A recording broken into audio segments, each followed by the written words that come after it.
Collection থেকে আপনাদের জন্য আরেকটা ড্রেস নিয়ে এলাম।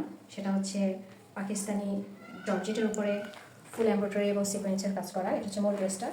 এটা হচ্ছে দোপাট্টা বন্যা, আর এটা হচ্ছে সালোয়ার। আমি প্রথমে আপনাদের সুবিধার্থে মূল ড্রেসটা দেখাচ্ছি। এটা হচ্ছে পুরোটাতেই এমব্রয়ডারি এবং সিকোয়েন্সের কাজ করা, পুরো ড্রেসটাতেই। এবং এটার কয়েকটা কালারের মধ্যে একটা আছে একটু কী বলে অনিয়ন কালার। তারপরে এটার পুরোটাতেই কাজ করা, এবং নিচেও কিছু মিনাকারি করা আছে।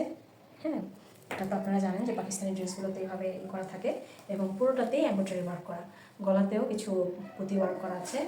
তারপর এটার ভিতর ইনার আছে আপনাদের সুবিধার্থে, যেহেতু এটা জর্জেটের একটা ড্রেস। আর দুই পাশে হচ্ছে যে স্লিভের অংশটুকু, এবং এখানেও পুরোটাতে জর্জেটের উপরেই, পুরো কাপড়টা জর্জেটের উপরে। আপনাদের সুবিধার্থে দেখাচ্ছি, এটা পুরোটাতে এমব্রয়ডারি এবং সিকোয়েন্সের কাজ করা। দুই পাশে দুইটা হাতা পোর্শন, যেটা ড্রেসের সাথেই অ্যাডজাস্ট করা। আপনারা আপনাদের সুবিধা মতো এটা ডিজাইন করে বানাতে পারবেন। এটা সেমি কী বলে মানে কমপ্লিট একটা ড্রেস, যেহেতু গলা এবং হাতা পোর্শনটা আপনাদেরকে অ্যাডজাস্ট করে দেওয়া। এবং এটা হচ্ছে ওড়নাটা আমি পুরোটাই দেখাচ্ছি, যেটা পুরোটাতেই কাজ করা। পুরো ওড়নাটাতে সুন্দরভাবে সিকোয়েন্সের এবং এমব্রয়ডারি ওয়ার্ক করা, এবং পায়েরগুলোতেও দুই সাইডেই, হ্যাঁ, বোথ সাইডে সুন্দরভাবে কাজ করে দেওয়া। এবং আপনারা যদি চান তো সালোয়ারের অংশটুকুতে, সালোয়ারের কাপড়টা হচ্ছে এই, এবং এটাতে আপনারা একটু এমব্রয়ডারি ওয়ার্ক করে দেওয়া আছে। এই অংশটুকু সালোয়ারে এখানে বসাতে পারবেন, অথবা এটা হাতাতে চাইলে হাতাতেও বসাতে পারবেন।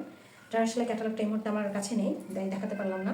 তবে আপনারা আপনাদের সুবিধা মতো সালোয়ারেও বসাতে পারবেন নিচের পোর্শনটাতে, অথবা হাতায়ও বসাতে পারবেন ড্রেসের। যদিও হাতায় অলরেডি দেওয়া আছে, মনে হয় না প্রয়োজন হবে, এটা আপনারা সালোয়ারে ইউজ করতে পারবেন। Thank you.